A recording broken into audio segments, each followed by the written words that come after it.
Biden threw Sussex out due to Meg's order for bringing Duchess camera crew on Air Force One at Queen Elizabeth's funeral. Recently, a report announced that Prince Harry and Meghan Markle, the Duke and Duchess of Sussex, reportedly asked the Biden administration for permission to fly back from the funeral of Queen Elizabeth II, with President Joe Biden and First Lady Jill Biden aboard Air Force One, and the request was rejected. The couple had been visiting the United Kingdom at the time the Queen died in September 2022 and stayed in mid-September for the funeral. According to a source, Biden pays for his grandchildren to fly abroad Air Force One. I guess the Harkles thought Biden would pick up their tab, and they get a free flight and have been seen rubbing elbows with the Bidens. They are so pushy and ridiculous. I would love to know how this request was communicated to the Bidens.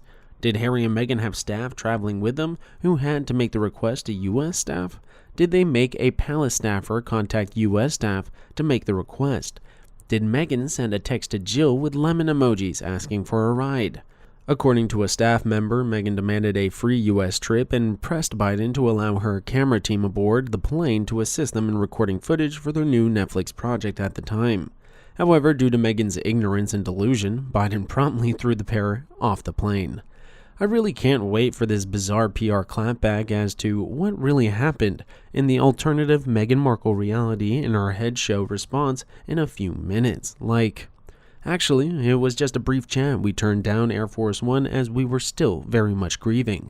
Really though, William's assistant advised us we were invited to fly back to the US on Air Force One as King Charles was very concerned about our security.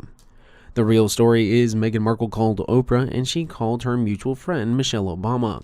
And Michelle advised that although the U.S. government and the president really wanted them on Air Force One, as a sweet nod of support to Michelle, advised against it.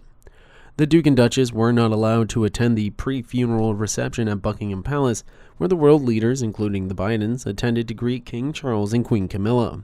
The request to catch a ride on Air Force One was reportedly a non-starter and would have strained relations with the palace and the new king. The invite was not the only reported invitation from the Duke and Duchess to the Bidens last year. Before the presidency, the Bidens had attended the 2017 Invictus Games in Canada with former President Barack Obama and Harry. The couple allegedly invited the First Lady to the Invictus Games in The Hague last year in hopes of catching a ride on Air Force One.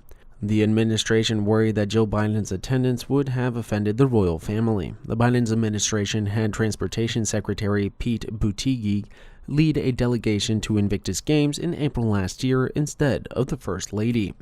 In particular, First Lady Jill Biden didn't join Prince Harry at last year's Invictus Games because it could have hurt the palace, it has been reported. It has been claimed that Prince Harry and Meghan Markle have been trying to gain political influence in the United States. The Invictus Games, which was created by the Duke of Sussex to honor wounded warriors, has been previously attended by the Bidens. Both Dr. Biden and her husband Joe Biden attended when they were held in Canada in 2017. In 2016, Dr. Biden attended the Games in Florida. The First Lady was always been a big supporter of the Games as mom of a veteran, and she has Joining Forces initiative, which seeks to support the families, caregivers, and survivors of the members of the United States Armed Forces.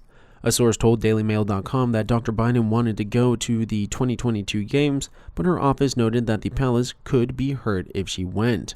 Instead, Secretary of Transportation Pete Buttigieg and his husband Chasten attended.